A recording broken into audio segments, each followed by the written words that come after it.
the ruling establishment has a lot of, they will stop at nothing to complete their toolkit of control, right?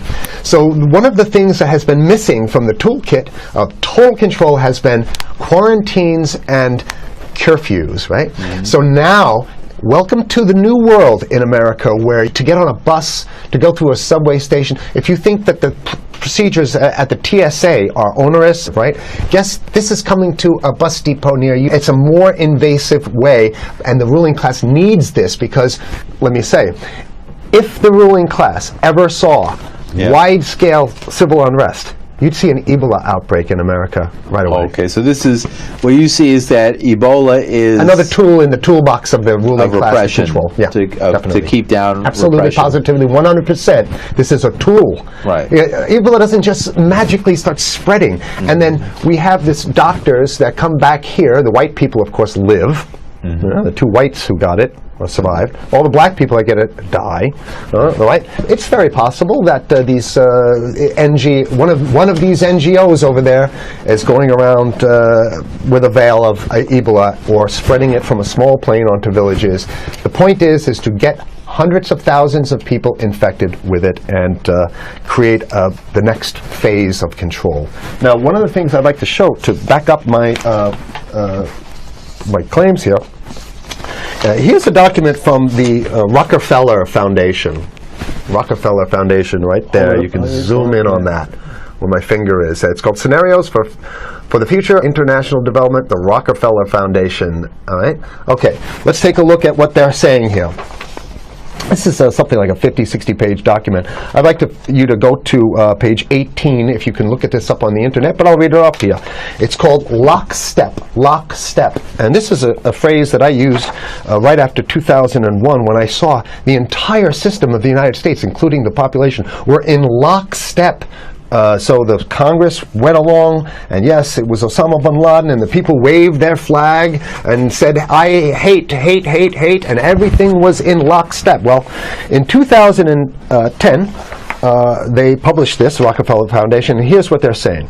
They're saying that they call it a scenario. These are scenario narratives, and they speak about it in the past tense. So they put out this scenario, lockstep. A world of tighter, top-down government control and more authoritarian leadership, with limited innovation and growing citizen pushback. Okay, I'll read a little bit of it. In 2012, the pandemic that the world had been anticipating for years, nobody was anticipating a pandemic, finally hit. Unlike 2009's H1N1, this new influenza strain originating from wild geese, they use some scenario, but this is Ebola they're talking about. Ahead. Even the most pandemic-prepared nations were quickly overwhelmed when the virus streaked around the world, infecting nearly 20% of the global population and killing 8 million in just 7 months, the majority of them healthy young adults. The pandemic also had a deadly effect on economies. You can see the agenda, just naked, raw, naked control agenda written down, and it's anybody's guess how this becomes effectuated in real life. So whether this is written specifically as marching orders, or whether people take it upon themselves in the intelligence networks to say, okay, well, this has been produced, so this is the plan here. But these narratives have to be written in advance, because the intelligence agencies don't know how to do these narratives. They need help. So these think tanks, they come up with these, like Rand Corporation, Rockefeller Foundation. These are think tanks of death. They're not there to find great ways to help people. Right? Okay, the pandemic also had a deadly effect on economics. International mobility of both people and goods screeched to a halt. Which is what they want. They want a completely isolated world, right? Debilitating industries like tourism and breaking global supply chains. Well, of course they want tourism stopped, because they're not in the tourism business, and they want you at home in your house in front of the TV. Then they got you, because once you watch the TV, they own your soul. Even locally. Wait a second, we're on television. I mean commercial television, let's say. National. Even locally, a normally bustling manufacturing shops and offices sat empty for months. Okay, so I love how they talk about it in the past tense in 2010. Right? The pandemic blanketed the planet, though disproportionate numbers in Africa died. Southeast Asia and Central America, where the virus spread like wildfire. It sounds like the opening monologue of a disaster movie, right? Exactly. Now listen to, here's the good stuff now. But even in developed countries, containment was a challenge. Now here's this one. I love this one. The United States' initial policy of strongly discouraging, in quotation marks, strongly discouraging citizens from flying proved deadly in its leniency. So they're saying, that... No, keep going. Okay, Read it. Proved deadly in its leniency. So they should have been tougher, right? Accelerating the spread of the virus, not just within the United States, but across borders. However, a few countries did fare better. China in particular.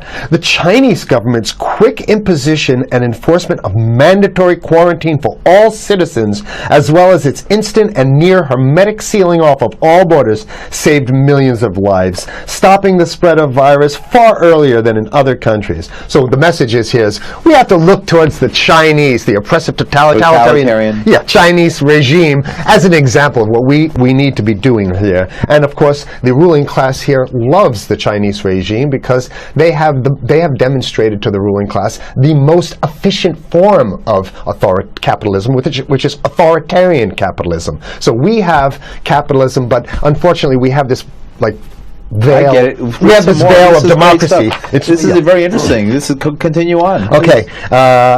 China's government was not the only one that took extreme measures to protect its citizens from risk and exposure. During the pandemic, national leaders around the world flexed their muscles, flexed their authority, and imposed airtight rules and restrictions. You can see the agenda. Go. Okay. From the mandatory wearing of face masks to body temperature checks at the entries to communal spaces like that's what's happening right now. Yeah, but soon it's going to be like body. It'll be at the subway. Yeah, is that what you're saying? We'll be going through this in the subway, to get on buses and the subway, absolutely, things positively. like that. And what this means though is don't think about having a cigarette, a joint on you, or basically you can't. This is a dragnet for everything. So if in order for you in other words, just like with stop and frisk, this is ultimate stop and frisk. This is the ultimate cavity stop and frisk, cavity search kind of thing. All right, so during the pandemic, national leaders around there flex their authority. Now there's some good stuff. Listen to this. And even supermarkets, they want body checks at supermarkets. Okay, so basically what they're saying is they're building a system where every move you make, you got to go through them. You can't get food. Well, how about if you go to the farmer's market? Right. Here's the good stuff now. It just keeps getting better. Even after the pandemic faded, this more authoritarian control and oversight of citizens and their activities stuck. And even intensified. That's the whole point. So they're going to get rid of... Didn't that happen already with 9/11? Of course. 9/11 was how many, 14 years ago, and we still have all these draconian rules. So they're going to put the body cavity USA, searches Patriot, and all that stuff. That's right. So in order to get to a supermarket, you got to have a body cavity search, and then when there's no more Ebola, well, you know what? We kind of like this way because we have an complete infrastructure of a control grid. In order to protect themselves from the spread of increasingly global problems, from pandemics and national terrorism to environmental crisis and rising poverty, leaders around the world took a firmer grip on power. Well, what the hell would rising poverty have anything to do with imposing strict citizen controls with face masks? So they're very sloppy stuff here. At first, the notion of a more controlled world gained wide acceptance and approval. I'm sorry. Nobody likes this stuff. They're just saying it.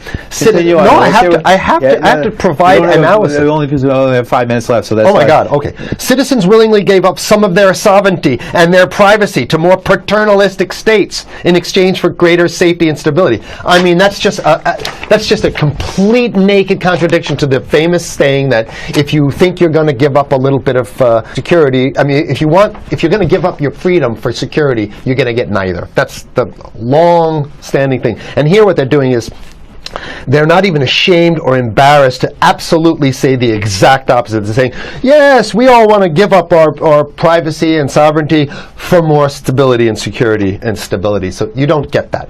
When you give it up like that, you get the shaft. Can you show us the cover again of what you were just reading? One more time, and then I have two more documents. Right, this is what we were reading here, and just zoom in a little bit so folks can see it. He'll zoom in, don't worry, you can relax.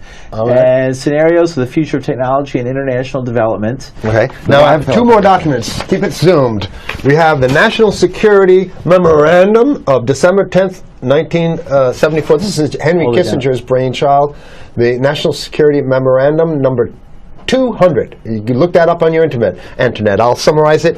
He says that there's too many people, we got to get rid of the population. So to answer your question. From earlier. Yeah, he says, he used the word depopulation, which is different. Depopulation means killing people that already exist, and it's to get the minerals, because we need the minerals. And here's another one.